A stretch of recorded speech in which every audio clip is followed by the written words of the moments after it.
Hey, good evening, wherever you are. What time is it? It's 25 past 10 here in Malta. The kids are asleep.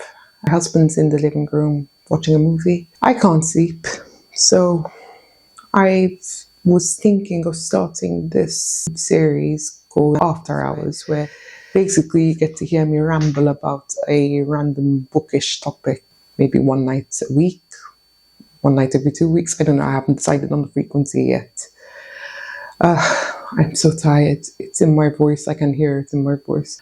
Okay, so the first topic I wanted to talk about was why I stopped reading for such a long time.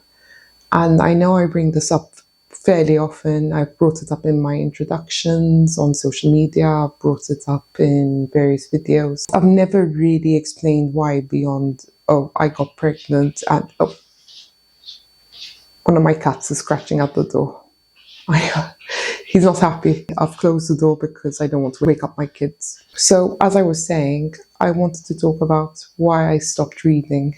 And this is a bit of a sore subject for me because reading was such a core part of my life growing up. I was the biggest bookworm. Again, I talk about this fairly often on my posts, but I used to read under my desk at school and get into trouble, like literally all the time, because I wasn't paying attention and I would rather be reading. I used to take my book to parties. Yes, I was a lot of fun to hang out with as a kid. Yeah, reading was essential to me. It was everything. As I grew up, life happened.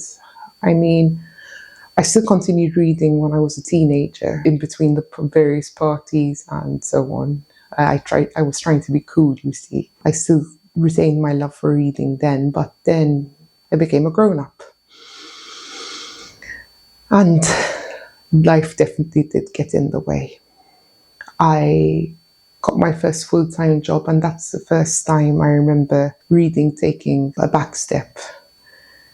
And it hurt at first because it's so important to me. It was so important to me at the time. It's still important to me, but at the time it was gut-wrenching. But I remember getting home from work and being too tired to do anything, let alone read. I'd go to bed really early. I still go to bed quite early, except for now apparently. But yeah. So between work and various adult responsibilities, I just lost touch with reading. I lost touch with my books. I still continued buying books and building up TBR pile, but I just wasn't reading. I tried to pick up books. I tried to pick up books I used to love. Like I would try and read Lord of the Rings again, but my heart wouldn't be in it. I just couldn't get back into it. This is kind of raw for me, kind of hard for me to talk about. My mental health took quite a beating for quite a long time. And whereas once my books were an escape from the real world and real life, I didn't have that escape anymore. I was too tired to pick up my books and lose myself for a while. It was the weirdest thing because whereas once I could lose myself like that, I just lost sort of the ability to do that. I was so tired all the time. Sorry, that was a bit hard to talk about, and a bit on camera of all things. But yeah, sorry, I had to change batteries on my camera. So as I was saying, my cat is still scratching at the door. You're probably hearing him. Life continued to get busy. Everything else happened with my mental health, with everything else. I kept building up my library. I kept buying books. I became more of a collector than a reader, which is strange for me to think about because it doesn't add up to the way I used to be. Yeah, collector of books. Beyond collecting, I then met my now husband. We got married 5 years into our relationship. Reading continued to sit on the back burner. I continued collecting books like it was going out of style. And then I got pregnant with my first child. When I got pregnant, I immediately thought, oh, and now I've got the time to start reading again. No, it was not the case. Spoiler alert, it did not happen. And then I thought, oh, I'll be on maternity leave. I'll have all the time then. Nope. Did not have any time. I got lost in the motions of raising my daughter, and it stayed where it was. Reading just kept going down in priority. And then I got pregnant again with my son, Teddy. This was 2 years after Emily. Sorry, I'm just adjusting my light. And once again, I thought, oh, I'll start reading again. I'll start reading my TBR. And that didn't happen because I had a very difficult pregnancy with Teddy. I was in and out of hospital during my third trimester, which was not fun. And I obviously wasn't very happy about being in hospital all the time. And the last thing I felt like doing was picking up a book, even though I took a lot of books with me to read whilst I was there. I would just sit there doom scrolling. And even the midwives would tell me, oh, you should go outside and go take a walk, you should take a book. And I'd be like, yeah. I'd fob them off and continue doom scrolling. Things changed when I went on maternity leave again. This time, okay, this is something I should point out about myself. I am a very, very stubborn person. And when I set my mind to something, I have to get it done. And this time I told myself, you are going to start reading again. And you are going to fall back in love with it again.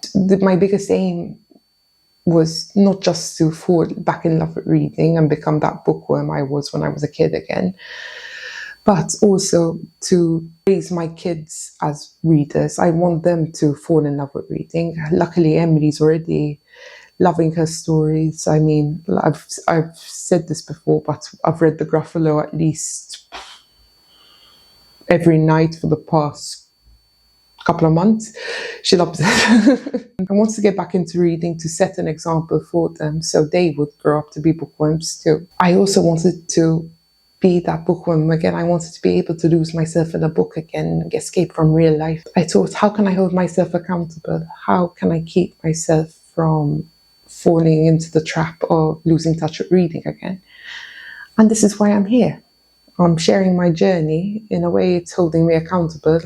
What I hope is that if there are other people like me who have lost their way with reading and who would like to find their way back, I hope my content helps to inspire them to get back into it.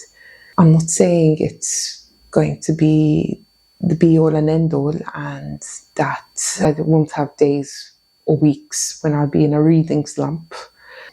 I want to be able to lose myself in that world, those worlds again. Sorry, this is still hard for me to talk about. I think that's all I have to say about this. I think I've bared my soul to you. If you've gotten this far, thank you for listening. If you've experienced losing a part of yourself like this, leave a comment below. I'd love to hear from you. I just want to say, if you are currently in that spell of your life where you've lost touch with yourself, with part of yourself that's so essential to you, like reading was and is again to me, then you're not alone. If you need someone to talk to, I'm always here to listen. Thank you again for listening to my late night rambling. And good night from Water. I feel like a Eurovision presenter saying this, but anyway, good night from Water. And thank you. Happy reading.